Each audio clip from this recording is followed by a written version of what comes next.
Powered by Riverside FM. All right. Here we go. Officially, episode 4. We are back with another one. I'm Darius. Back. I'm Darius. I'm here with my cousin Jimmy. What's up, Jimmy? How you feeling? How you living? I'm feeling good, man. Living good on a Sunday, fun day. You know, we up early with it, doing our thing. How you feeling, cuz? Yes, sir. I'm feeling good, man. I'm feeling good. Had a long week of being sick, but I'm definitely feeling a lot better.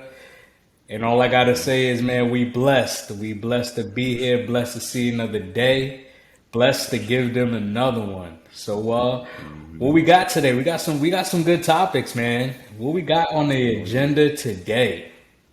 Yeah, we got a lot. We're gonna start off with a juicy appetizer. It's only right. We're gonna start off with the Titans tackle, part two. To be continued. So this is part 2. We're gonna speak on all the important players in the NFL and their positions. Typically, we're gonna start with the quarterbacks. Hopefully, we both do. We'll see. And from there, we'll segue into KD, Kyrie.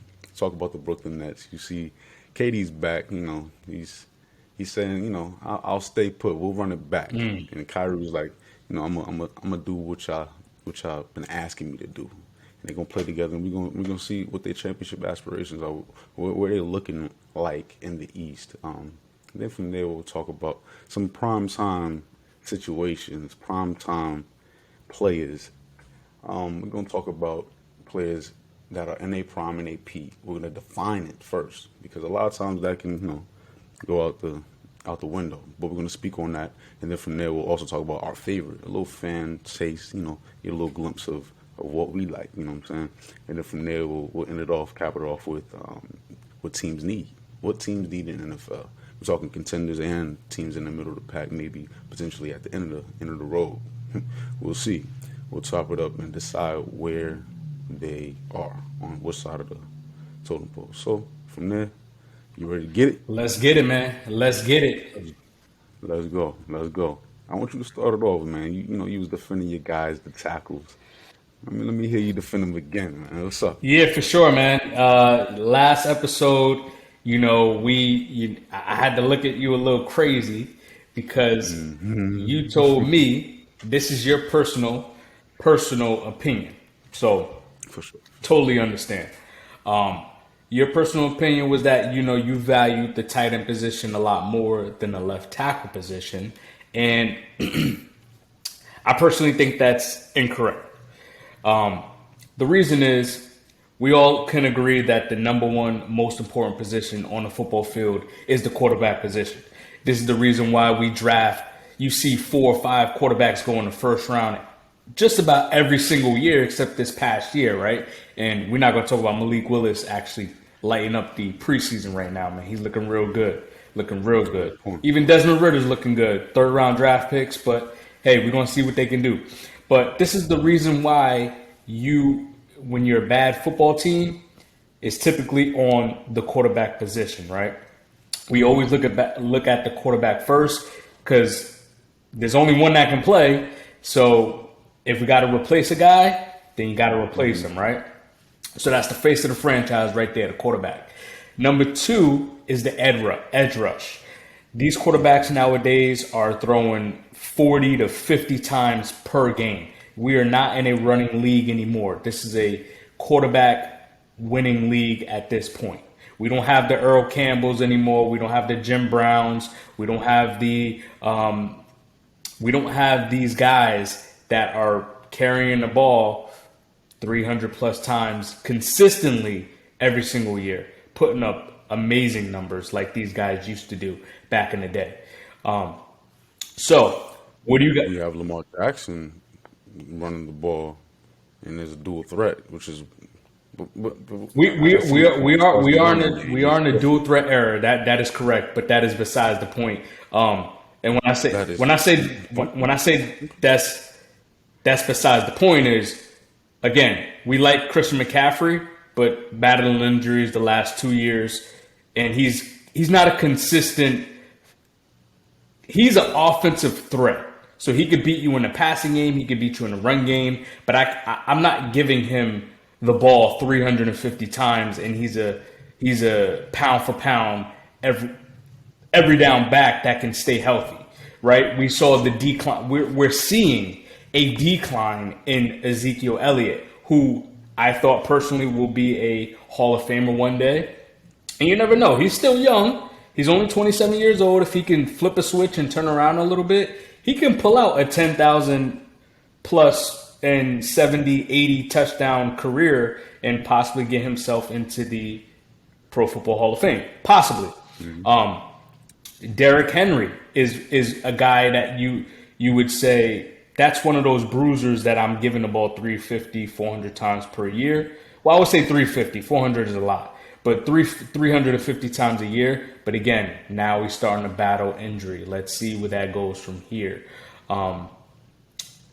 So what do we have to do? We have to get to the edge rush, right? What are my edge guys looking for? They're looking to get your prized possession. They're looking to take out your best player, right?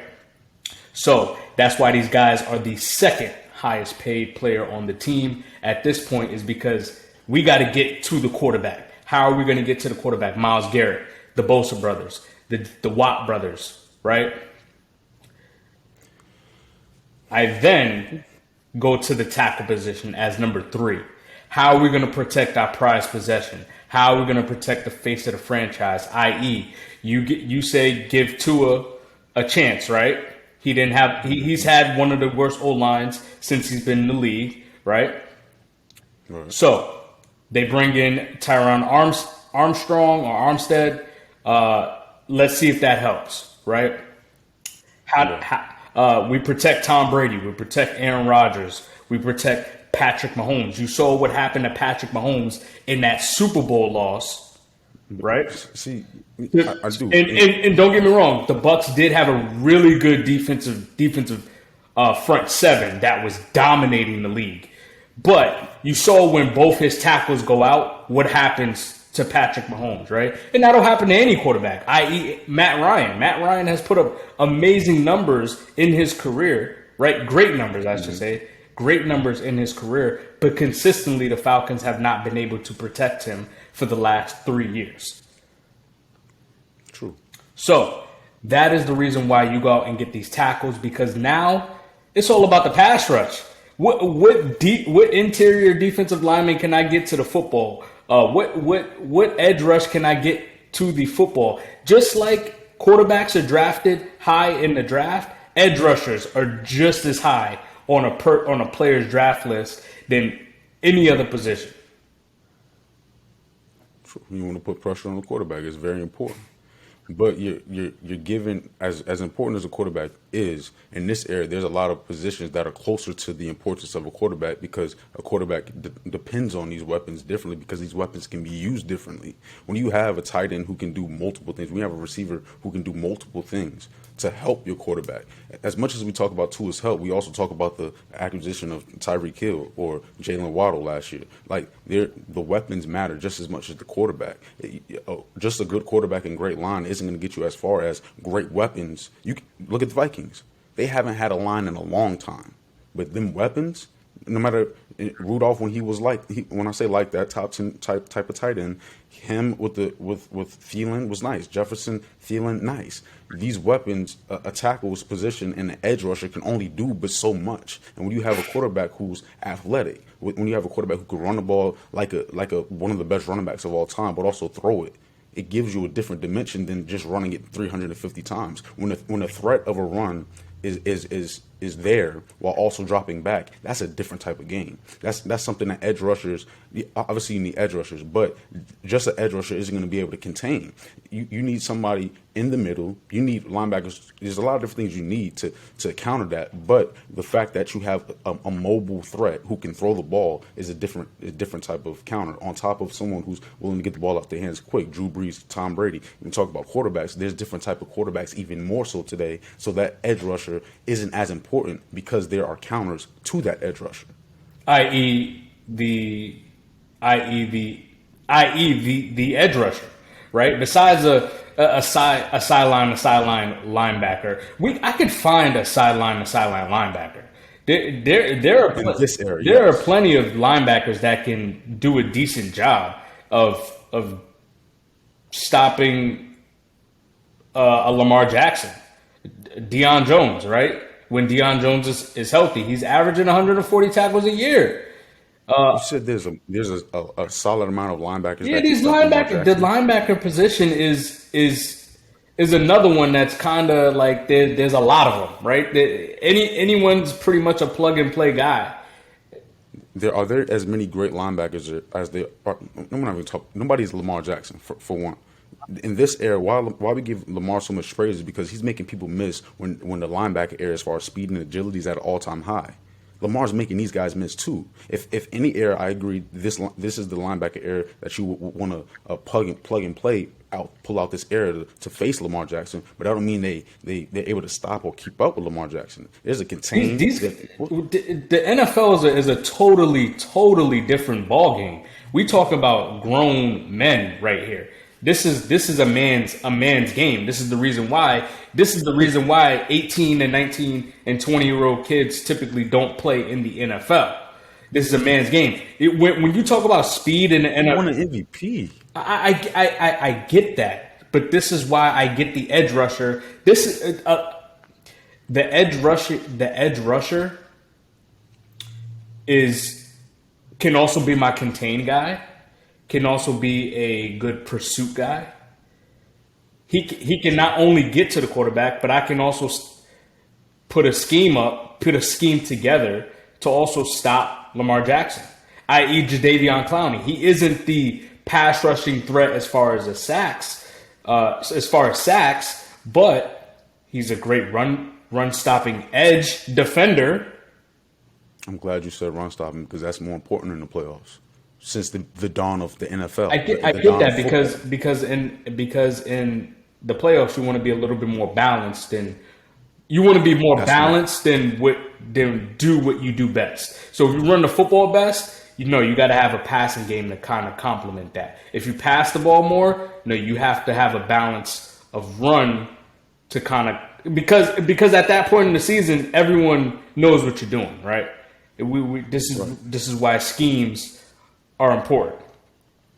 So that's why the edge rush is number 2 on my list because it's so versatile. So I can keep a guy to contain. I want a guy that can also pass rush. I also want a guy that can run stop as well.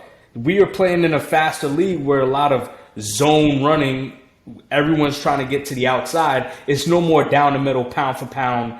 There's not many teams that are really doing that besides maybe the Titans, the Steelers,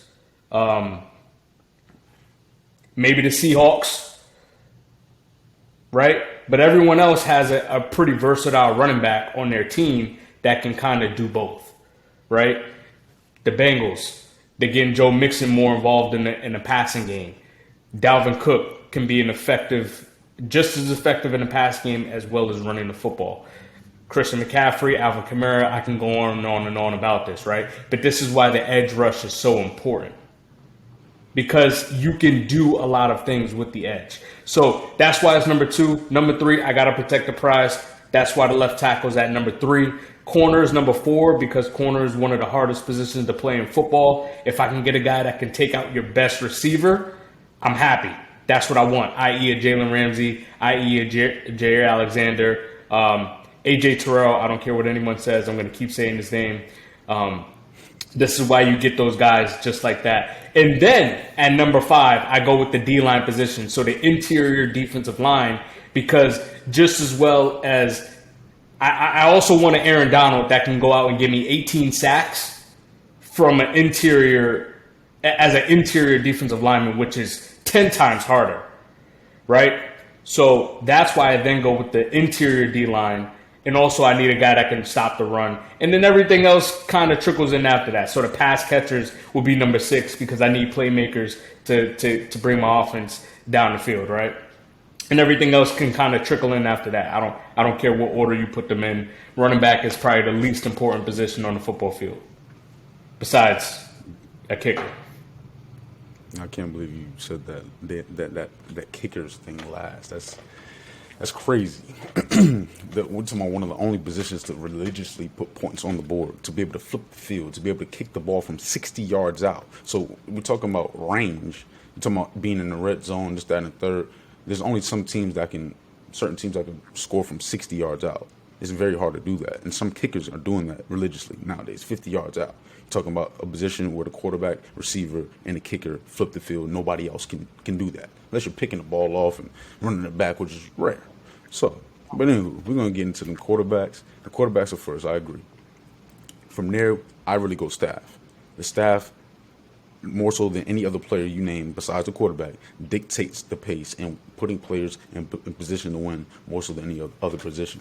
But I'm not going to speak on them too much. From there, I go safeties. You want to talk about versatilities? Get out of there with them edge rushers. Versatility is truly with them safeties. The safeties is the most versatile position in the game. You don't want to talk about space, something that you talk about with corners. Safeties do that. You want to talk about banging with the big boys. You want to talk about filling the gap, setting the edge like an edge rusher. Safeties do that as well. Just like a linebacker, they have the responsibility of a linebacker as well as a cornerback. They bang with the athletic dudes and they bang with the big boys in different ways. They're assigned to the tight end, the running back out the backfield, as well as the receiver. They're assigned to contain Lamar Jackson if he does pull the ball and run. A different dynamic than we've ever seen before. Safeties are responsible for that as well. From there, I go to another dynamic, versatile position, the tight end position. Guys who can bang with the big boys again with them tackles, but he also can do skillful things like footwork and agility, catching the ball, dunking on somebody in the end zone, something a tackle could never do because he's not eligible to catch the ball. Okay, I'm gonna stop you right there. How many great tight ends are effectively changing the win scale, or effectively changing the win scale on their team? Go ahead and answer that for me. Multiple. We can go NFL history. Shannon Sharp, Tony Gonzalez, Tony Gonzalez and Antonio Gates. It doesn't. They're stats. Those are stat guys. They're great players that put up really good numbers. They didn't win any championships. We talked about this. Most players that come through the NFL don't win a championship. Oh, I understand that, and when you have a guy like an Orlando Pace that can help you win a championship at the left tackle position, Andrew Whitworth, who's played in this league for many years. How many stars has he played with? How many and when I say stars, a star that can do what a tight end does. Just because he didn't have a great star tight end doesn't mean star tight ends aren't valuable. Like, understand, Tony Gonzalez is one of the best football players to ever play, regardless if he won a championship or not. Rob Gronkowski, yes, he has championships behind his name. In any sport, just because you don't win a championship, don't mean you're great. We don't question your greatness because you don't win a championship. Yeah, but it's about your situation. Okay, so why do we talk about Rob Gronkowski and Travis Kelce and Shannon Sharp or Mike Ditka before we talk about Tony Gonzalez and Antonio Gates might be one of the most slept on tight ends of history because no one even talks about this guy. But because he put up so many numbers and he doesn't have the wins to go with it, just like LaDainian Tomlinson. Like, LaDainian Tomlinson is one of my favorite running backs of all time, but again, he didn't win. Just like, why do you think Phillip Rivers doesn't get to talk about that he possibly should? Because he played in the era with Tom Brady, Peyton Manning, and Drew Brees, and Eli, who won 2 championships. Right, but we're not talking about someone's greatness. We're talking about the greatness of a position, and you can't value versatility when you're only forced to do one thing. It's hard to open your mind when you're looking at a tackle or most positions in the NFL where they only have to do one thing, and they're great at that one thing. Sometimes it's great to be a Swiss Army knife, someone who's able to do something that a linebacker's doing, maybe not great but good, something that a corner's doing, maybe not great but good. So now you're interchangeable, regardless of the scheme, regardless of the coach, regardless of who's on your side. Tight end, receiver, these are different skill sets that matter in football. Tight ends are more valuable than a receiver because they bring a different dimension to the game. They bring a bigger body. It's harder to match up with a tight end. Match up with someone who's 250, 280, whatever, but also running a 4.5, 4.4, 4.6, 4. Like that's not hard, that's not easy to do. from a defensive perspective. So it's not all about wins and losses when it comes to these certain positions, because we can look at both sides. There's a lot of quarterbacks who didn't win anything but that are great. Aaron Rodgers is 1-1.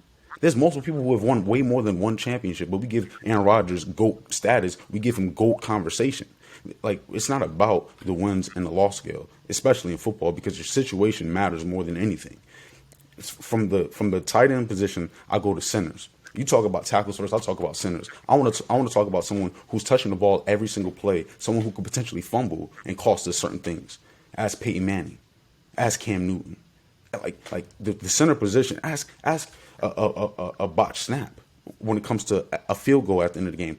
There's so many different things the center has to do, a long snapper has to do, that directly affects the game more so than the tackle. The tackle has to wait on others to do their job before they do theirs. No, not saying that their job is not important. The center has to snap the ball before the tackle does anything. Typically in football, you do your job. So a tackle position, they know what they need to do, protect the edge. Well, right, but what I'm speaking on is the fact that the center is responsible for doing more than just protecting the edge. The center is responsible for some potentially pulling more so than a guard, depending on the scheme, snapping the ball, and then eyeing up bigger or multiple defenders. Like, you can flood the edge if you want, but they're typically flooding the A gaps. Maybe two linebackers are there as opposed to just Aaron Donald or Via Veda or Fletcher Cox. And their responsibility is to me vastly important, because you're talking about the easiest way to get more yards, which is upfield. And the upfield straight ahead is a center. So behind the center tail is where more yards can occur in a quicker fashion. So if I run straight, I'm potentially going to get more yards in a quicker fashion. If I have an edge rush over here and I'm trying to run away from the edge rusher, so that means I have a better opportunity to get more yards if I'm running straight. Or I could decide to run to the other edge, because the dynamic edge rushers is on one side of the field as opposed to a dynamic interior force being in the middle. The person at the center is head up on. If you choose to run away from Aaron Donald, Via Veda, Fletcher Cox, Chris Jones, you're taking a longer route upfield.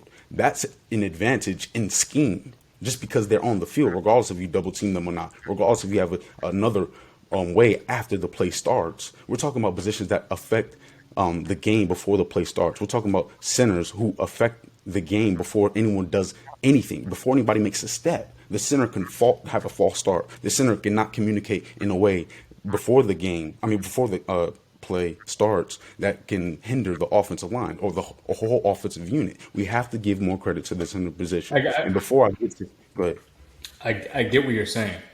I think the way you're looking at it is, and I might be wrong, so let me know if I'm wrong, but I think the way you're looking at it is not really importance. It's really harder. Of the position group, those are harder to play.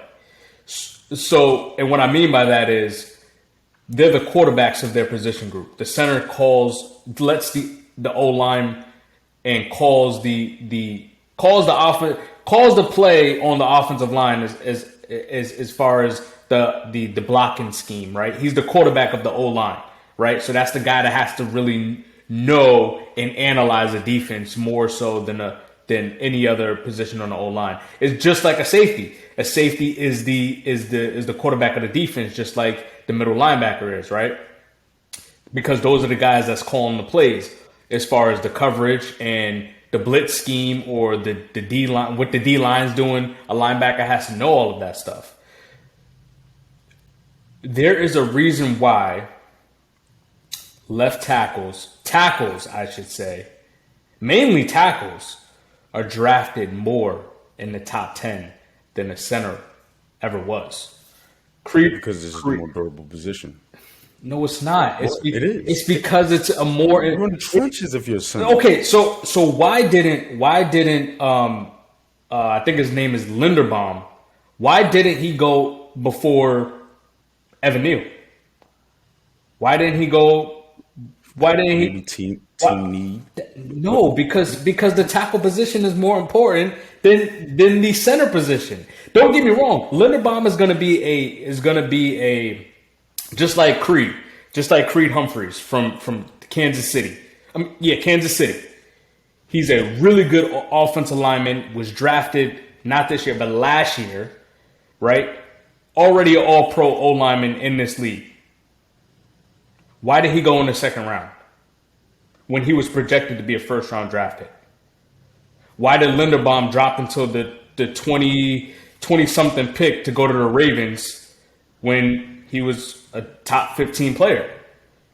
Because teams don't need centers. Teams aren't looking for centers as much as they are looking for the tackle position because they got to protect the edge rush. There is a reason for it. No, it's because it's harder to find edge rushers, so they're going to try to find that in the draft. And then also the center position is something just like the kicker position. You're not going to draft the kicker typically because you have your kicker position already intact. Every time down, if we score, we have to kick the ball. Every time it's time to snap the ball, we have to snap the ball. The center's position. The center's responsibility is that. The kicker's responsibility is that. So when you talk about why don't they draft a left tackle instead of this, that, and the third? Again, that position typically is already handled. Like, I understand you're talking about the edge rusher and how it affected the game because you're right. If you asked me this 5-10 years ago, the edge rusher would be a lot higher. It's still high. But you're asking me. So when you're asking me, I view the game differently. I see guys who changed the game. Yes, in basketball, big man used to be way more important. Yeah. Certain people changed the game. And people used to give pushbacks to Steph Curry. People used to give pushback to Michael Jordan. People used to give pushback to Kobe Bryant. People used to give pushback to LeBron James. We're giving pushback to Lamar Jackson right now, Patrick Mahomes right now, Tom Brady right now, because Tom Brady is a part of the reason why we know that interior forces affect the game more so than an edge rusher. Tom Brady, it don't matter. Joey Bosa, try again. You got to be quicker than that. But with an interior force, he don't have to be quick or not. He can get in your face and affect your vision. And a pressure is just as important to me as a sack, because a pressure affects the back end too.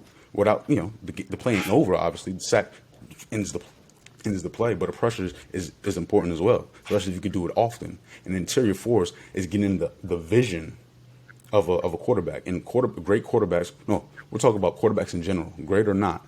It's easier to throw it in front of you than it is outside those numbers. It's easier to throw in the middle of the field than it is outside those numbers. And if the interior force is in your face, making it harder to make the easiest throw, it makes your job a lot harder. From the kickers, I go interior pass rusher, interior rusher force. Then I go corner.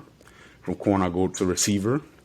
The corner is guarding the receiver, one of the most or the best athlete I feel in the game. A position where you can flip the field. So I have to make sure my corner is like that, so that they don't flip the field in an easy manner. From corner, I go receiver. From receiver, I go edge rusher.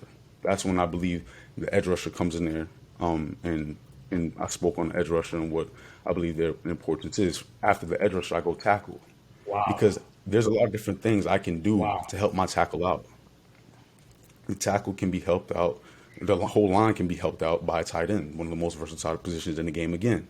Chip block, or maybe sometimes the DN, you want to talk about a versatile DN or versatile edge rusher, because it could be outside linebacker as well. They have the responsibility of sometimes guarding a tight end.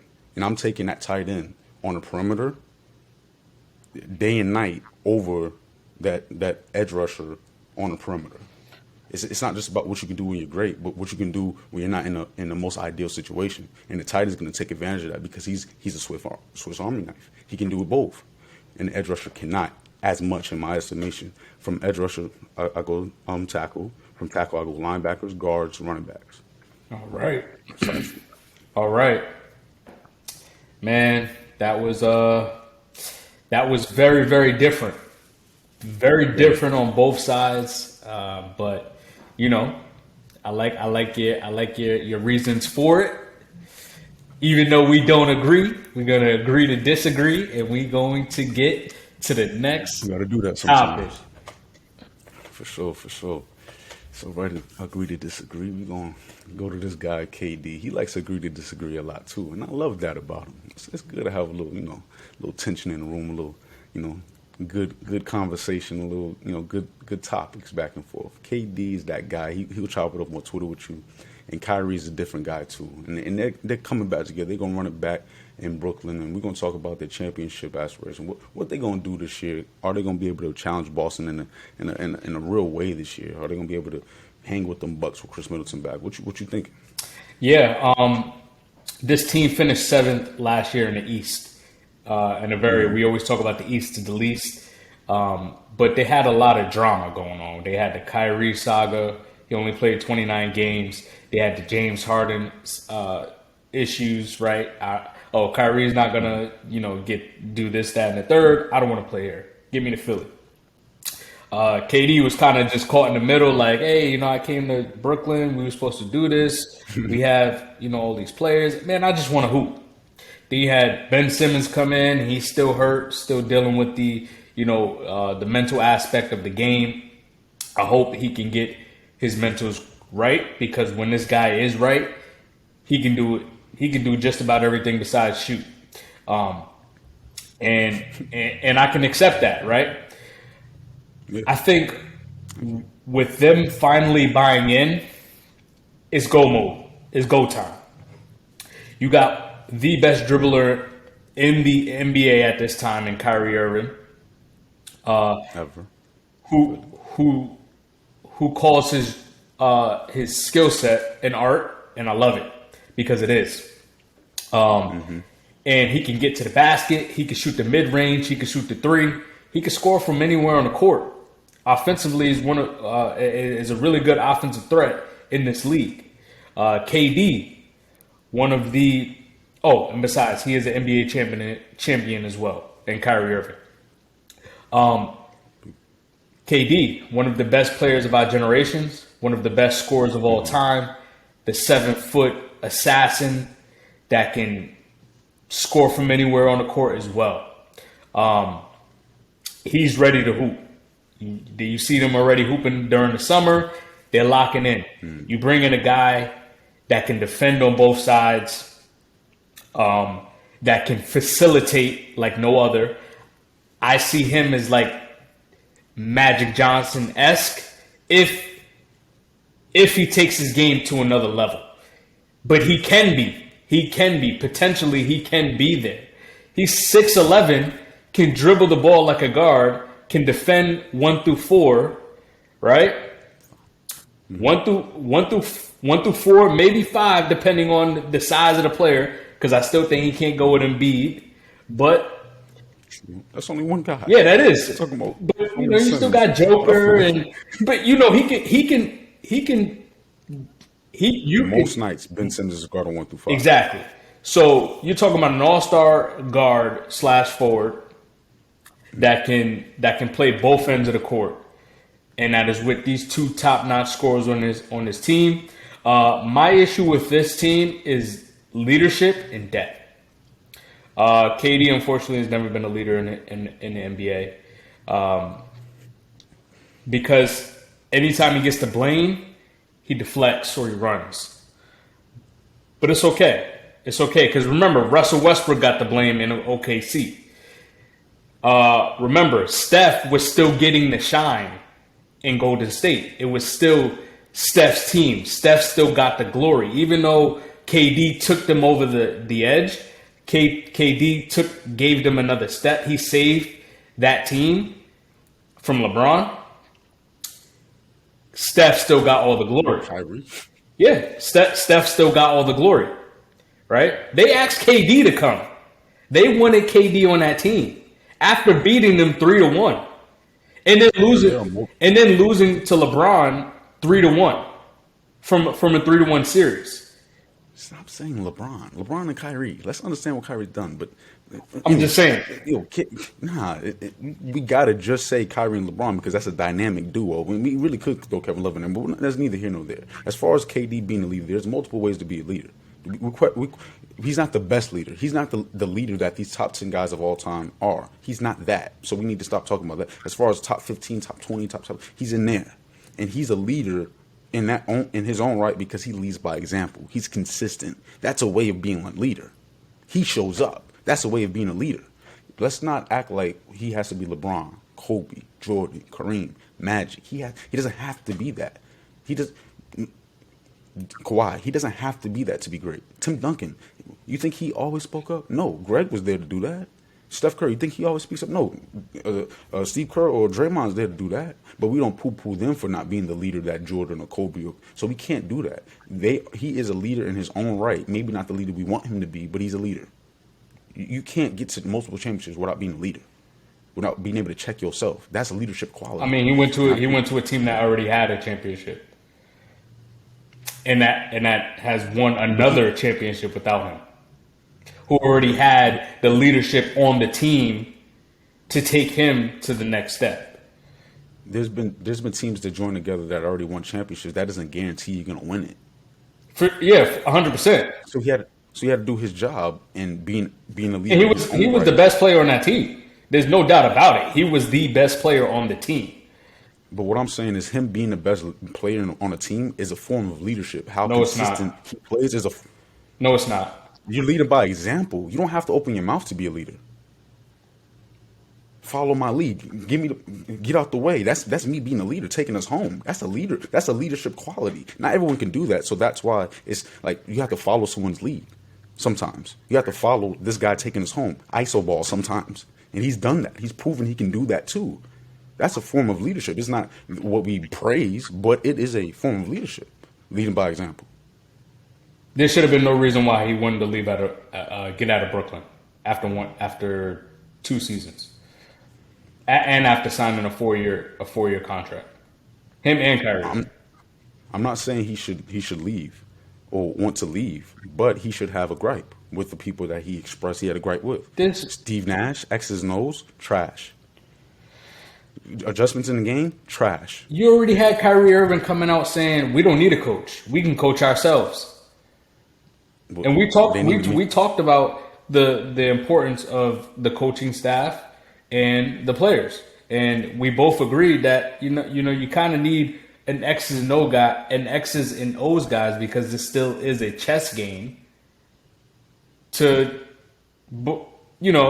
help the team, right? And they both didn't even buy into the system, so already they were just it just wasn't it. And he said, "Hey, I want Steve Nash to be the coach." And after 1 season, and KD did, having to deal with all of that in his first season as a head coach, you had to deal with James Harden, Kyrie Irving, and KD, the ultimate of superstars. But you're looking at it from the ultimate of egos at that as well. You see all the egos in the room. I'm not going to say Eagles win championships, but most championships are won by ego-driven players, high ego players. And it takes certain coaches to be able to do that. And if he recognized after already winning a championship, winning 2 championships, helping almost win 3 championships, being the reason they lost 1 championship, KD knows potentially what he needs. Because remember, he's the leader on that team right now. He's the number 1 on that team. They look to him. So if he doesn't like the direction of the franchise, if he doesn't like how they're interacting with his co-star, Sean Marks, how you're interacting with Kyrie based off of him not wanting to do certain things during the pandemic and certain things during injustice in the United States, they are on different pages. And because he's a leader, he has a sense of power to flex his power too, just like the owners do, just like the coaches do, just like the GMs that have done since the dawn of the NBA. Now we're in a stage where star players, he's not Jordan, LeBron, Kobe, and them boys, but he's star enough to be able to move the meter a little bit. And he's doing that. Kyrie's doing that. Ben Simmons is doing that. James Harden, too, is doing that. It just so happens to be the wrong coach in the midst of that storm. But if it was a better coach in the midst of that storm, if it was a better news anchor in the midst of that storm, maybe there would be a better outcome of that storm. It's still yet to be determined. But Steve Nash, we can question his leadership abilities. Okay.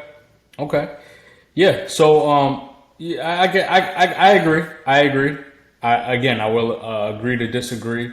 I can't really say agree to disagree because I totally agree. Leadership, leadership in a way can be in different forms, I should say. And KD does lead by example because he loves to hoop. But as far as a rah-rah guy, he's never going to be that guy. But you're right. This is KD's team, but he needs to. He just needs to continue to do what he does. Play ball, right? And I think he will. I think this team will be at least a fifth seed team in the East, behind Boston, behind Milwaukee, behind the Sixers, and there's one other team that I can't get off the top of my head. But at least The Heat. I know you probably. the Heat, the Heat, and you might have a little down year. They can. But the Bulls. The Bulls is a scary team, but I think the Bulls it'll probably be out of the Bulls and the Heat for that. Between 4, 5, and 6, right? It'll be those three teams. And if this team stays healthy, they bring in T.J. Warren, who is a 15-point player, when healthy, right? But he has to stay healthy. I think this team needs one more big man, whether it's a JaVale McGee, a Dwight Howard, veterans like that, because I think Dwight is already on the team, and as well as JaVale McGee. But maybe like a Hassan Whiteside, veteran big men that plays defense, because they only got Claxton. They only got Claxton right now, who is a young talent on that team who I think will step up. You still got Seth Curry.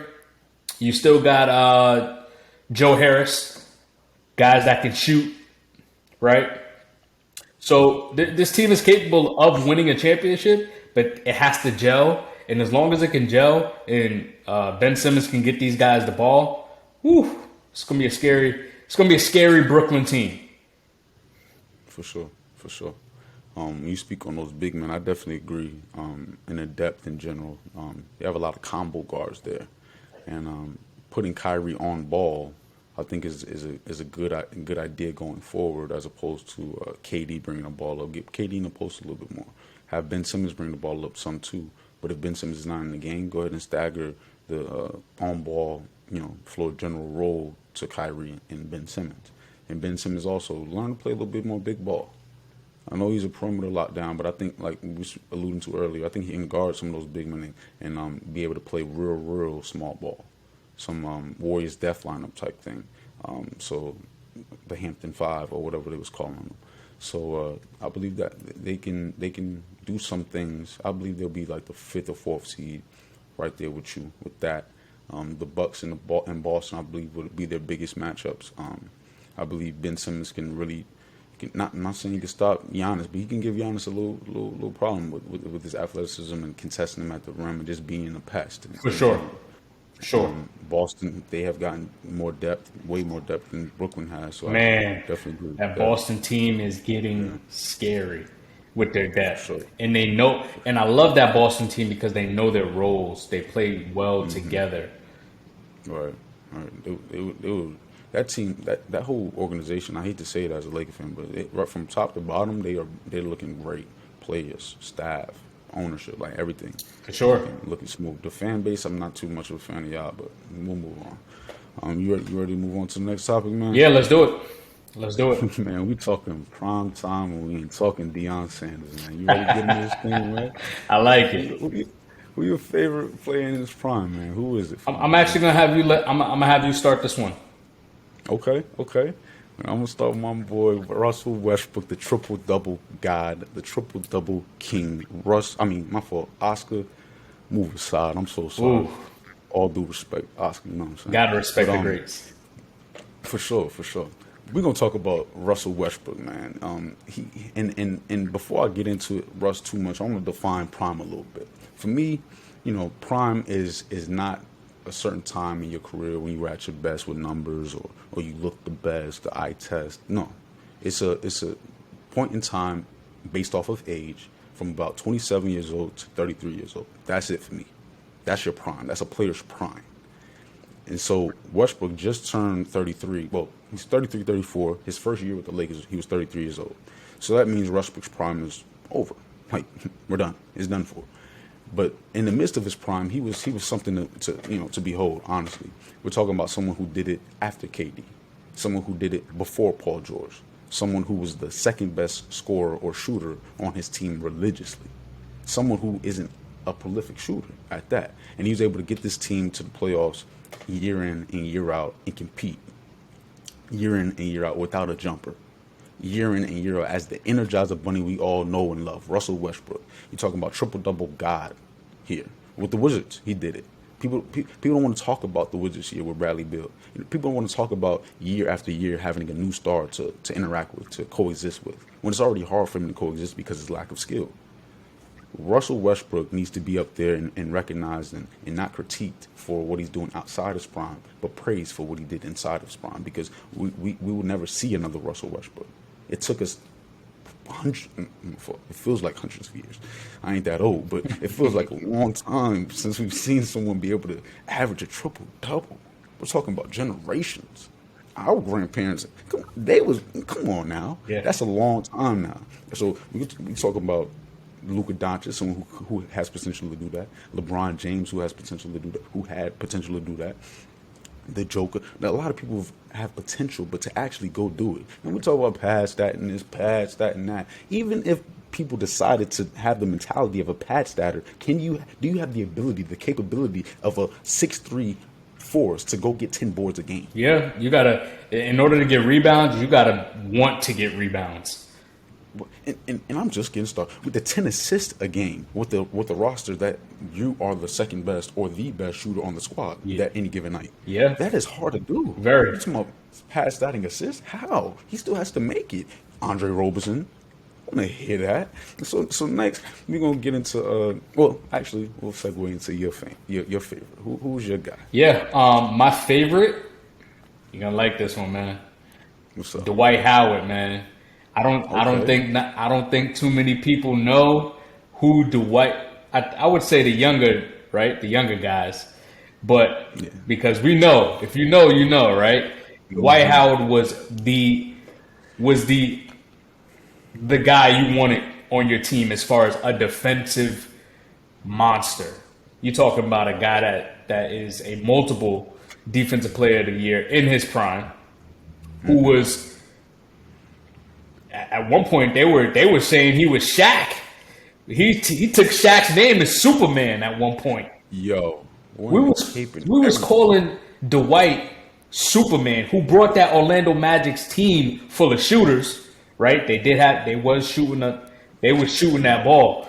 They had Rashard Lewis. They had Hedo Turkoglu. Maurice Petrus, Jameer Nelson was a problem on that team. I think JJ Redick was on that team, right? Brought that team full of shooters to the NBA Finals at one point. He didn't get his ring until later in his career, but we're talking about a dominant defender in this league at one point. Easily a Hall of Famer. I want to give it to Dwight because in his prime, he was a monster, man. A true monster, man. A true monster. His defensive abilities were out this world, man. His athleticism was crazy. Yo, like seeing him just not evolve in a sense, because I feel like he's always been the same type of guy, the fun-loving guy, you know what I'm saying? Like, yeah. He gonna come and shoot from half court before every game, but you know what you're gonna get out of him, you know what I'm saying? If he's healthy, he's that guy. Yeah. And it was great to see him get a championship. Even though it was a bubble championship, how you would say. Yeah, but, bubble championship. Yeah, I'm proud he was able to do that and appreciate not going Shaq on us or anything like that. Kobe would have really had to do something to you back in '09. But anywho, we're gonna get into. So that's a perfect segue for me because we're gonna talk about the best player in their prime, in my opinion, and that's Kobe Bean. We ain't talking about Nine Bean. We talking about Kobe Bean. Kobe Bean. Hey, shout out her too, man. Oh yeah, shout out baby Nine. Appreciate you being on the potty for the first time. I appreciate that. Much love. I'm proud of you, baby. So we talking about Kobe Bean, and we got Kobe Bean in his prime right when Shaq said, "I'm out of here. I'm going with D Wade." Kobe, to me, was in his prime from 27 to 33. And in that time, we seen him not have what he needed to win championships. We seen him with Smush Parker, Kwame Brown, Christian Mims, Sasa Vujacic, Luke Walton. But once he was able to get Pau Gasol, good player, real good, solid player, we even go great. Pau Gasol's a great player. Anyway, with that being said, he went not only to 2 championships, but to 3 Western Conference appearances against what I would like to call a super team. Rondo, Ray, Paul Pierce, and KG. They lost in the first year. The second year, Pau Gasol was there, but for the first year that the Boston got together, and then they beat Orlando. You got Dwight Howard, and then they were able to get their revenge on the Boston Celtics in 2010. But Kobe, before the championships, when he was playing with Smush Parker, Kwame Brown, he was able to, in his 27th year, average 35 points per game, while also being on the all-first team defense of team that year. Kobe Bryant was a dog. Number 8, dog. 2-4, a crazy dog. We're talking about the Black Mamba, who was born because I believe Shaq said, "I'm about it." If Shaq wasn't a part of the Black Mamba, I feel like my fault. If Shaq wasn't a part of the Lakers, I feel like we see the Black Mamba sooner. But because of that, it was a little delayed. Shaq was able to win 3 championships, make it to 4 championships with a young Kobe, 21-year-old, 22-year-old, and 23-year-old Kobe. And in that span, Kobe, especially at 22, he was able to average 28.5 points per game at 22. And then also take over games in the postseason. When I say take over, I mean without Shaq. But even with Shaq, he was considered the closer because of his great and elite ability. And that's why the ability plus the defensive locked-in mentality, the Mamba mentality, the leadership, not running away from a challenge, but embracing it and facing it, and not running to other megastars, running to other leaders, running to other guys who've proven it. Kobe was able to do that in the time frame where he was doing it with guys who looked like Mike, not guys who were wishing they can be like Mike, like Clyde or Dominique or Gary Payton or Penny. We're talking about, or mad centers in the league that wish they could do the things Jordan did. Kobe faced guys like that. The Ray Allens, the Vince Carters, the LeBron Jameses of the world. We're talking about Tim Duncan, another guy who's a leader in his own right. Jordan, a lot of times, was facing guys who didn't have that just yet. Who Jordan had year in and year out an advantage. We didn't see that with Kobe, post Shaq. Jordan never had the adversity. The bad boy Pistons is the most. But when we talk about prime, we're talking about prime time real estate. We're talking about prime time player. We have to bring up the guy that we potentially talk about as GOAT more so than any other player, and that's Michael Jordan. So with that being said, for me, it's Kobe Bean Bryant. Salute. What's up? Definitely salute to Kobe. R.I.P. Kobe, gone way too soon. And I'm glad you brought up Mike, because Mike is my personal favorite as far as the best of their prime. And you hit it right on the money. Your prime age is typically between 27 and 33. Mine was very slightly under it. It was just 26 to 32. Hey, it's pretty much the same thing, right? And when Jordan broke out, right, because he played in a very tough era as far as physicality. And when he broke through and got through the bad boy Pistons finally and won his first three-peat, and that team did go three-peat at the age of 28, 29, 30, right? Still in your prime, right? You then take 2 years off. So that brings us to 33, 34, 35. So outside of his prime years, quote unquote prime years, Jordan then won another three-peat, right? The ultimate winner, a guy that makes the game just look so easy. It looks like it was just natural for him. The way he was Air Jordan, literally Air Jordan. Every time he goes up for a layup and he spins around or he up and under, it just looks it looks fake, right? The way he's able to glide through the air, right? His mid-range game was crazy because at that point the three really wasn't as popular as it is now, right? So his mid-range is crazy. His willingness to to love, but also not only did he love you, he wanted to dominate you. No matter who you were, you could be his best friend. He just wanted to. He just had that killer mentality. If you on the other team, hey, between just like football, between these lines, we ain't friends. But after this, hey, let's go have a drink. Let's go hang out, right? And you know that's why he is the GOAT.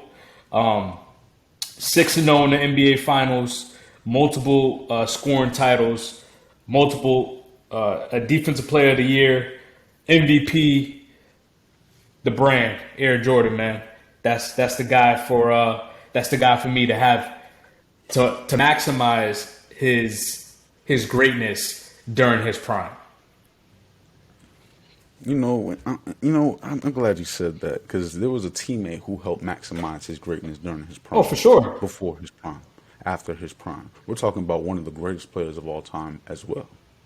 Top 50 player ever. Scottie Pippen.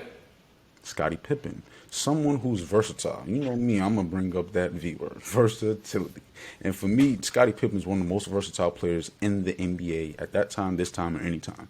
Scottie Pippen was before his time as well. He wasn't like Mike, but he was like a lot of other guys. He wasn't Clyde Drexler in my eyes. He wasn't Gary Payton in my eyes. Penny Hardaway, Grant Hill. He wasn't that to me either. But the way you construct a team, in my eyes, to get to championship faster is two elite wings.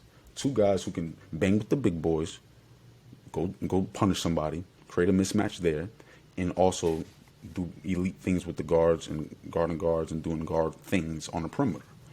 Wings can do that more so than a center, more so than a guard. So when you have two elite wings in an era where there aren't any other elite wing duos, you have an advantage. There were a lot of centers. It was a center era. Yes, it was a very difficult era. Even in the 80s, Jordan came up in that era too. He didn't win anything in the 80s, but he accomplished a lot in the 80s. You're talking about the Defensive Player of the Year. You're talking about multiple All-Star game appearances, 10 scoring titles, I think, in a row. Like, this guy was dominant in a different fashion. But we're not going to speak on Jordan and his GOAT status without speaking on Scottie Pippen and how he helped him become GOAT before this guy, Bean, came around. Bean didn't have the versatile guy next to him. He had Shaq. Shaq. I'm not done. Yes, he had Shaq. Come on, man. What did Jordan do without Scottie? Come on. Oh, my fault. So as far as Shaq, first of all, Shaq he was young. He was young. Jordan was young before he had Scottie. Yeah, and Shaq had a young Kobe. Yeah. So he won right. So my thing is, with a young Scottie, Jordan did, and what a young Scottie, Jordan did what? They didn't win rings yet, but Scottie proved more without Jordan than Jordan did without Scottie. Scottie Pippen was one game away from the NBA Finals. When I say one game, I mean literally. They lost Game 7 of the NBA Finals without Michael Jordan. Okay, but Shaq won one ring with D Wade in Miami and Alonzo Mourning. Yeah, but Alonzo was way out of his prime then. But he was a way better defender than Shaq was at that time. Okay, but Shaq won one ring after Kobe, and Kobe won 2 rings after Shaq. So what are we talking about? I mean, at the end of the day, they both great. And he went to 3. Yes, he also went with Penny, and what he accomplished with a young Penny. Because we got to understand, Michael Jordan did nothing. He didn't win one championship. We get on LeBron all the time for not winning a championship without D Wade or without another dynamic wing duo, but he did that with AD. You want to say 2020 bubble? I want 2020 bubble. I want to say championship. Regardless of your situation, it's a championship. Bubble championship. Still, and let's not count the bubble championship. Then that means Jordan and LeBron didn't win anything without an elite wing beside him. An elite wing is the most, again, versatile position on the court. He can kill you from the perimeter. He can be a closer. Take us home. We can't say, Shaq, here, take us home when we're down by 3. We can't say, here, Pau Gasol, take us home when we're down by 3. We can't do that. But the fact that we can with Kyrie Irving, the fact that we could with D Wade, the fact that we could with Scottie Pippen. I'm not saying Scottie Pippen's Kyrie or D Wade as far as his closing ability, because actually Tony who coach was called on to close the game out, as opposed to Scottie Pippen. But Scottie Pippen has that ability more so in his package, in his overall package on any given day, more so than a big. When you have a guard and a big together, I believe that's the second best duo you can have after the two elite wings. But with that being said, that guard has to be able to close, because the center position, unless you're talking about Joel Embiid, there's not many 3-level bigs ever. So when we're down by 3, now we're in a predicament here. When we need a free throw, we can't just call on you because they might hack you. Then what? When you're afraid to go to the free throw line? So LeBron, I don't think Shaq was afraid to go to the free throw line. I just think he just couldn't shoot free throws. When I say afraid, I mean the coaching staff. When we're saying we're going to draw up a play for somebody, ain't going to be Shaq. If we're down by 1 or 2, maybe. But we're talking about someone who's elite everywhere. Having 2 of them on the court at the same time, who can take a shot from anywhere on the court at the same time, that's an elite ability within your team. And Kobe ain't had that too much, but you know what I'm saying. Yeah, we're gonna have to leave that topic for another day. So let's definitely get into our last topic. What we got? So we're gonna go with what they need. What do they need in the NFL? We're gonna talk about 2 teams, 2 contenders, and 2 teams that are on the other side of contention. Maybe rebuild, retool, reboot, whatever you want to call it. We're gonna talk about it. Who's your 2 coach? Cuz, what's up? So we're gonna start off with the contenders. My first 2 contenders and what they need. First, I'm gonna go with the Buffalo Bills. Our Super Bowl picks. I'm gonna say it here. It's gonna be a Saints Bills Super Bowl with the Bills coming out on top. You lost me. So Saints Bills Super Bowl. That's what it's gonna be this year with the Bills coming out on top. But this team, no. Matter of fact, take that hoodie off. So what I will say is this team is a complete team. They go and get Kareem Elam in the draft. Great pick. Big corner to go ahead and go with your all-pro Tre'Davious White. So now you got 2 potential lockdown corners on the outsides. You still got Jordan Poyer. You say safety is the number 2 most important position on the football field. Well, they got one. They got a guy back there. You got Tremont Edmonds, who's in the middle, very young linebacker, side to side, that can get a bunch of tackles. And you got a edge rush now. You already had one, but you add Von Miller to that pack, to that crew, and you bring in a 2-time Super Bowl winner and an NFL vet in Von Miller that can still get to the quarterback, and you add that to that football team. Josh Allen, who will win MVP this year, still got him. He's a guy. Gabriel Davis, mark my words, this guy will be a touchdown machine this year. You still got Stephon Diggs. There's 2 things this team got to do. You got to find a way to get the run game going. One of these guys got to hit. Maybe it's James Cook, right? Mm-hmm. Maybe it's James Cook. Maybe it's Singletary finally. Or Zach Moss. Who knows? But one of these guys got to step up, because I can't have Josh Allen be the focal point of my run game. I want to protect, I want to protect the prize. I want to protect the franchise right there, right? And number 2, this team has to win big games. When you have a lead like you did as far as Kansas City, you got to get over that hump. You got to win that game. That game is too close for you not to win. So again, when you get into the playoffs, the big games have to be won. Number 2, another contender. I'm gonna go ahead and go Green Bay. I'm gonna say Green Bay. You got the defense, right? You get Jair Alexander healthy. You got a good front 7.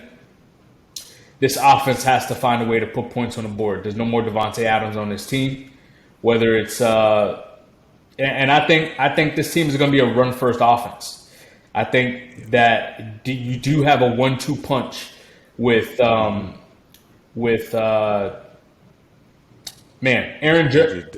Dillon and Aaron Jones.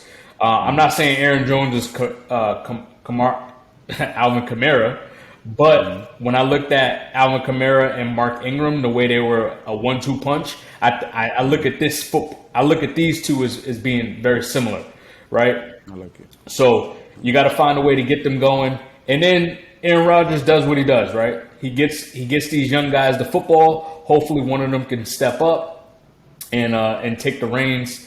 Not saying any of them are Devontae Adams, but hey, we need some production from this receiving core, this young receiving core. And so that's what they need, man. They got to get the run game going. True. Who's your two? If they don't get that run game going, we got them Vikings. The Vikings, they are in win now mode to me because of honestly, it's a scary football team being unbetter. Right. With Adams gone and Aaron Rodgers potentially out the door too. We don't know him. I know he resigned. We don't know with him. We don't know. He could pull a KDA. I'm out of here. You know what I'm saying? So as far as that, I believe the Vikings need to retool in a sense going forward. But think that right now is a win now mode. It's a win now year. And when I say retool is because the Kirk Cousins, and that's later on after this year, Kirk Cousins' contract and Justin Jefferson, I just don't feel like, he's coming up. Jefferson's contract is going to come up. If you're able to retool before those things happen, even this year, if you're able to do certain things to make your chances rise a little bit more because the division's a little worse, I think it could really help you out. Make some trades and get a little bit more help in there before the money becomes a problem. That team, they just need to stay healthy. If Cooks, which is their best player in my eyes, if he's able to stay healthy, he's able to give that Alvin Kamara dimension. While their run game isn't that of the Saints or the Green Bay Packers, but the multiple threats on the outside helps the run game loosen up a little bit, and I think they can take advantage more regardless if Cooks is there or not. So that's my team, my first team, the Vikings. It is win now mode for this year, and it's retool mode going forward. They aren't able to do it. 49ers is my next team. It is time for them. You talk about a team that is properly constructed, a team that is poised for a deep playoff run. They give challenges to the defending champs, the Rams. They give them a challenge. I would take their coach over Sean, the other Sean, any day. The real Sean. The real Sean's in the fake Sean McVay. Is going against Kyle Shanahan. I believe Kyle Shanahan will win that 8 times out of 10 with a worse quarterback. And you're talking about someone, Trey Lance, who potentially can be better than Matthew Stafford going forward, especially due to Matthew's age. Matthew has a lot of weapons, but so does Trey. Trey has the second best tight end in my eyes in the league, a very versatile position. As far as Deebo Samuels as well, he's a versatile receiver. Sometimes you might see him in the backfield. Sometimes you might see him throw it. You can consider him this backup quarterback for the 49ers. With that being said, and then Nick Bosa and the defense, the front seven getting after the way they do, I can see the 49ers being a well-rounded team and challenging the Bills for the best roster in the league. So those are my two teams for contention.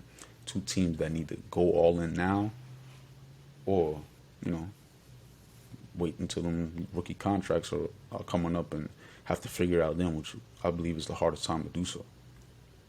Nice. I like it. I definitely like that 49ers pick. Now, as far as my two teams that are in rebuild mode, or should they be in win now mode, I'm going to first say my Atlanta Falcons. As many might know, I am an Atlanta Falcons fan, but I really like Arthur Smith. I love the fact that he will play guys, the best players that are ready to play. So when we bring in a guy like Eric Harris last year that played free safety for the Raiders, who really didn't play much, but he gets and beats out a guy like a young safety and plays well for us. I like that. A Cordell Patterson, who he was able to revamp his career, have the best career year of have his best year as far as overall for a career. And he's breaking out as a 31-year-old player, right? So you drafted Tyler Algier, who is a big body running back who played for a BYU team as a walk-on and led the NCAA in rushing touchdowns. You get him. You get ahead and get a guy in Troy Anderson who won awards at Montana State at quarterback, running back, and linebacker. So this guy is a guy you can just tell loves football, right? He just goes out, he works hard, and he goes and gets it. So you bring in a guy like that in the second round. You get ahead and solidify a pass rush. You get the guy from Penn State, which is nice, who was slept on. And you don't overreach for Desmond Ridder. That was very important. You get him in the third round. He was on our draft board. So you get ahead and get him, and he could potentially be the future. You bring in a guy like Marcus Mariota. Hopefully he's able to revamp his career a little bit, who you coached and who knows your system, who is a bridge quarterback, right? I'm not going to say he's a really good quarterback because, we just haven't seen it from Marcus. But I hope he can, at least get us to 7 to 9 wins, right? That'll be very important for him. You bring in a guy like Casey Hayward to go alongside and teach AJ Terrell how to be the ultimate vet, because Casey has been a very good corner in this league. You still got Deion Jones and you still got Grady from the old regime, but those are damn near the two best players besides Matt Ryan and Julio Jones that was on those football teams. So you get ahead and get the twin. They call them I-85 in my man Kyle Pitts and Drake London. So you got that right there. You got the two big threats. These guys, I'm excited to see what they can do. You never know what we do with Calvin Ridley. Maybe we keep him next year. Maybe we trade him. But if he does come back, man, this guy can run routes and create space, and he's a touchdown magnet, man. He finds the end zone. So if you can get him incorporated back with this team is going to play hard, man. You're going to watch them play hard. They definitely still have to find a way to protect Marcus, but at least he's a lot more versatile than Matt Ryan was, because the O-line is still really bad. And I think if this team can step up and again win another 7 to 9 games, that's solid, because now we can build other pieces. Next year, this team is going to have some cap space finally. In the last 4 to 5 years, this team has had no money to spend because all the money has went to 3 players, Matt Ryan and Julio and Grady. So now you got some cap space finally, and I think this team is moving in the right direction. Give them about 2 years. Woo, we're going to be back, baby. Atlanta's going to be back. Hot Atlanta. Yo, man, oh man. What's your last rebuild team, man? What's up? My last rebuild team, you know what? I'm gonna go ahead and say the Panthers, man. I'm gonna keep it in the division. I like Baker Mayfield. I like his tenacity, his feistiness. He just loves to compete, and that's what I want in my quarterback. But he got to win games. You could be but so much of a rah-rah guy, but we gotta put it on the field. It has to show on the field. You got some weapons. Hopefully CMC can stay healthy finally, who's a great running back in this league. You got DJ Moore, you got Robbie Anderson, right? You got a very young defense. You talked about Patrick Surtain, I think last episode. And JC Horn, man. JC Horn, watch out for him. You got the safety in Jeremy Chin. Yep. You got Dante, I think his name is Dante Jackson, who's a speedster at corner. So this team is young. You get ahead and solidify a tackle at picking him up, Charles Cross, in the first round. So you get ahead and get yourself a tackle, right? So this team is kind of moving in the right direction. But as we talk about with a lot of other teams like the Jacksonville Jaguars, the Cleveland Browns, i.e. the Lakers nowadays, it all starts from the top. This Panthers organization is, from up top, is not a good organization. So you fix that, and I think it'll trickle down to the players because you got some young talent there to get you over the edge. And we can't forget about the young edge rushers as far as Brian Burns and I think I can't get his name, but it's Yashur Motos from Penn State, who's actually a really good player as well. Man, I actually like what you were saying about the Falcons. They need to potentially see about, talking to you about some of their moves going forward because it sounds really good going forward. It sounds really good over there in Atlanta. It's not too far away. I wouldn't mind going to Atlanta and checking out some games. Oh, yeah.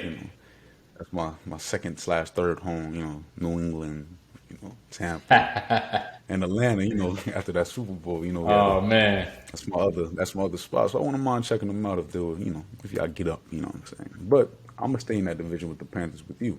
I believe it's rebuild, reset, retool time for the Carolina Panthers. Get the assets you have now before they dwindle down in value. Go ahead and get Christian out of there. The injury is a little too much for my liking. It's not like you have something around that running back position that's not that valuable. To make the most of it, the coaching staff is in question. The quarterbacks have been in question. You have a lot of depth there, so go ahead and let them get out there this year, show what they can do a little bit, and get them out on the market before it's too late. Before you lose assets, as opposed to getting comparable or ideal assets going forward for what you have now. All the weapons we spoke on, I'm not saying trade them all. I'm saying use some of them as a core, create a core, and maybe your Legion of Boom on the back end. Maybe your receivers, you let Robbie Anderson go, and keep Baker, keep the chemistry intact, something like that. I'm not really sure. The line is being worked on. It's been an issue for years. But I believe they can use those assets to create a situation the Cowboys had a couple years ago with the elite line they had. Do something like that and sacrifice now so that you go in later. And from there, I go to them Giants, the New York Football Giants. It is rebuild time for them. Trade those assets as well. We talk about another running back who's injured, who I believe just by name, just similar to Christian McCaffrey, he'll be able to get a lot of pull in the markets. I believe you trade him along with your injury-prone receivers. You should have traded Elvin Ingram before you got out of there, but you should trade these guys before they get out of there. A lot of them, I'm sure, on 1 to 2 year deals because I feel like New York has been in rebuild mode for a long time. But they need to reset it even maybe up top. I know they have a new coach in there, and I believe a new GM too, if I'm not mistaken. I'm not really sure. I believe he's been there for a while. But anywho, the Giants need a reset button, and I believe it starts with Daniel Jones as well. Daniel Jones has a lot to like if you're a team like, I don't know, you got all these offensive gurus out here. If Trey Lance wasn't there, I'm sure Kyle Shanahan would love Daniel Jones's legs.